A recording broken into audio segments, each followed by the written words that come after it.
Welcome back, viewers. You are still tuned into Prime Live, and I'm super excited to welcome into studio our resident wellness expert, Mr. Ronald Abvajee. Now, I'm particularly excited about today's conversation, and that's because today is all about endometriosis awareness. We are in the month of March, so we are commemorating Endometriosis Awareness Month.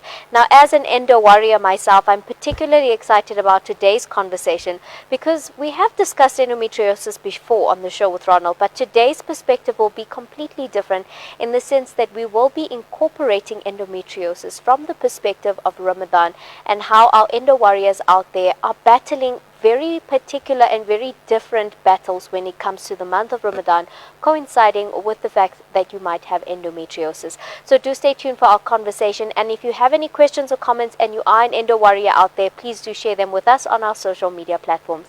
Assalamu alaikum, Ronald. Thank you for joining us on Prime Live. Wa alaikum salam. Always excited for this time of year, particularly because endometriosis is extremely common. It affects 1 in 10 women, and that is extremely common. And there are so many women who are out there living with all these difficulties and symptoms, continuously being gaslit by their medical professionals, and are living undiagnosed. And speaking of being undiagnosed, it actually takes up to 10 years, they say, to get a diagnosis, which is absolutely ridiculous. But it is Endometriosis Awareness Month. So let's start off our conversation by talking about what endometriosis is and what are some of the signs and symptoms. So when we look at endometriosis, we must just say that there's no one sign or symptom that says, okay, you have endometriosis. But we do know that endometriosis is, I love this phrase, and I thought about it in preparing for our chat. Endometriosis is an invasion of the endometrium, which is the tissue that lines the uterus, into other organs. Mm-hmm. And we do know that the endometrium layer, when you do go through your menses and your menstrual cycles, what happens with it, it begins to, it runs through, and that's where the bleeding comes from, right? And that's absolutely debilitating because it's a removal of a layer of skin. Now, if that spreads to other organs of the body, what then happens? Technically means that same principle applies to those other organs.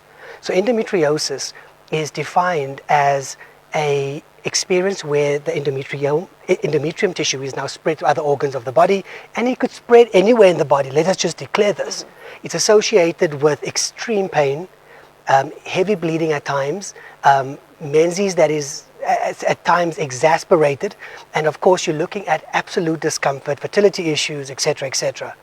Now, before viewers ask us, but isn't that PCOS? PCOS lets your hormones go crazy. That impacts the ovaries. It's a hormonal issue that leads to cysts. It leads to increase in the male hormone in particular, and so forth. And that affects the ovary, polycystic ovarian syndrome. And endometriosis is the tissue of the woman's reproductive lining of the endometrium that just spreads to all organs. Thank you for sharing, especially, talking about the differences between the two types of ailments that you can have when it comes to the womb, and particularly to female health. And I'm someone who has both of them. Lucky me, I have PCOS and endometriosis, and there are many women out there who have them both as well. And I think there is also different types of PCOS, but we'll save that for PCOS Awareness Month, and we'll have a deeper conversation into that. But I love that you highlighted what endometriosis actually is. It can be a wide variety of symptoms, and some women complain of very different symptoms that you might not find are stereotypical symptoms. Some women might complain of joint pain. Some have excruciating pains in different parts of the body. And endometriosis, I like to say, kind of grows like a cancer. It can grow anywhere in the body. And a most recent study I actually saw found the very first case of endometriosis that grew on someone's eye. And that was one of the first cases that were documented of that actually happening. And it's incredibly dangerous and very misunderstood, but it is within the 20 most painful conditions in the world. And yet we continue to gaslight women. We continue to tell them, oh, you're lazy, you're this, you're that, because we have very different, the way we experience life is completely different to anyone else. Things like chronic fatigue is just part of your day-to-day life. Living with pain and discomfort is part of your day-to-day life. And I think the difference with endometriosis is not just when you have a menstrual cycle, you're uncomfortable. You're uncomfortable pretty much all month, all day, every day. And for women who are in the later stages of endometriosis, like stages 3 and 4, that is a daily struggle that they have all the time. But now let's talk about, we are in the month of Ramadan, and it is the month of blessings. There is so much of opportunity for reward, for coming together with family. There's so much beauty in the month of Ramadan. But when it comes to women who are struggling with endometriosis, are you able to talk us through what their particular difficulties might be, particularly in this month? Well, I love the month of Ramadan, and what you alluded to was, it's an awareness on connecting with family, connecting with, the ummah, connecting, for those that go to the mosque for Tarawih, for those that are at home reading Quran, you connect with, each other, but also with yourself, and especially spiritually. But the often neglected part of that coin is that you are also creating an awareness and have the opportunity to connect with yourself physically, mentally, emotionally, and physically. So when you look at that, the month of Ramadan is difficult for women that are living with endometriosis. It's difficult. Why? Because one, there's a hydration issue. You're not drinking any fluids from sunrise to sunset. Number two, you are not eating during that period. What do those two things link to? It links to an increase in physiological stress on the body. Physiological stress leads to an increase of cortisol, which is a stress hormone. And cortisol leads to inflammation. And we know that inflammation exasperates pain, but also because of the lack of hydration, it also increases the pain receptors, and it increases the pain receptor sensitivity. It dulls the pain receptors to a degree so that you can push through, which exasperates the impact of endometriosis. So that is on the food and the eating side. It's difficult. It is painful. It is debilitating and compounded exponentially more than out of the month of Ramadan. But then don't forget sleep.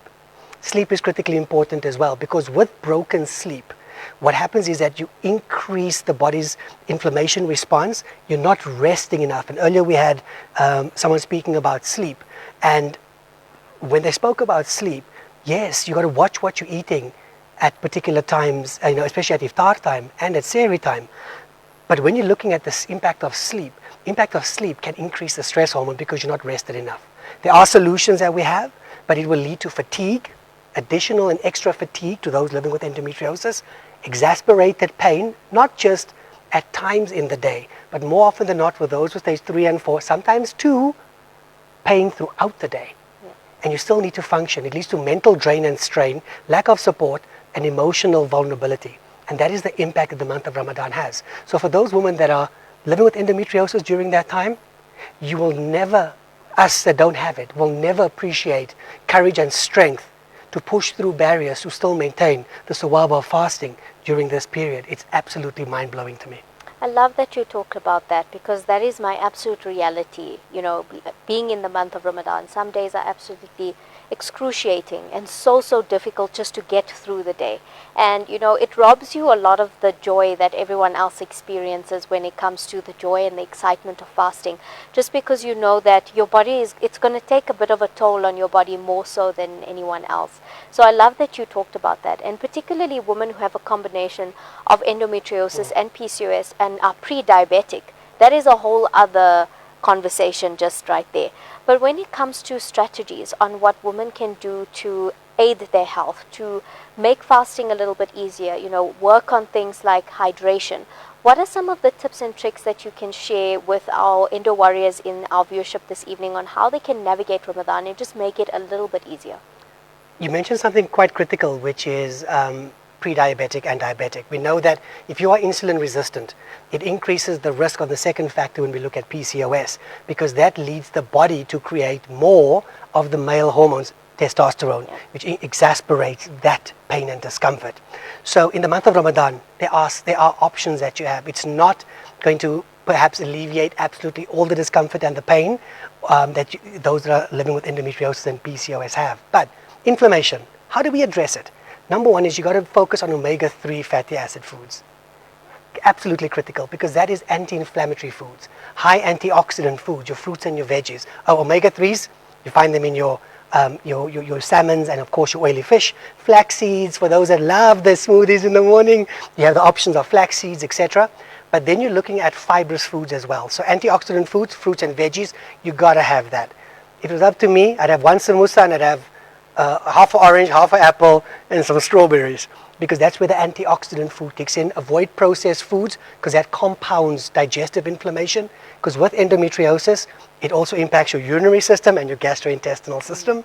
And finally, you want to have fibrous food to assist your body in breaking it down and, of course, keeping you sustained for longer periods. So food with high fiber, and that's again sitting with your fresh fruits and your fresh veggies. But ultimately, to the best of your ability, try to avoid processed and, of course, heavily oiled foods. Ronald, thank you so much for shedding light on this conversation, and once again using this amazing platform to create some much needed awareness when it comes to endometriosis and the awareness it does need. Our viewers at home might not know, but there is actually no cure for endometriosis, and there's very, very few treatments and even fewer research or viable research to be able to show what works and what doesn't work. We're kind of just going at it in the dark with treating with this, treating with that, and hoping something works. But Ronald, thank you so much for joining us this evening, especially for shedding so much of light and insight for our endo warriors at home on how to, better their Ramadan experience and some of the small things that we can do to shift in our diet to kind of help us get through the day and also enjoy, the joys of Ramadan. So thank you for joining us. Always a pleasure. Viewers at home, that was Ronald Abvajee, our resident wellness expert, and we were talking about all things Endometriosis Awareness Month in regard to the holy month of Ramadan. To any endo warrior who is out there and watching us, we absolutely support you, and we send all our well wishes and our du'as to you. As an endo warrior myself, my heart goes out to you because I know the struggle that you're going through, and we live with silent pain, and we live like that on a daily basis. So absolute salute to all the endo warriors out there, and I hope you did enjoy some of the tips and tricks that Ronald shared on how to make your fasting easier and how to also enjoy the month of Ramadan a bit better. But on that note, please send us your questions, send us your comments. If you have any questions when it comes to the month of Ramadan and dealing with endometriosis, share them with us on our social media platforms. We would love to hear from you. But on that note, it is time for us to head over to an ad break, and we'll come right back.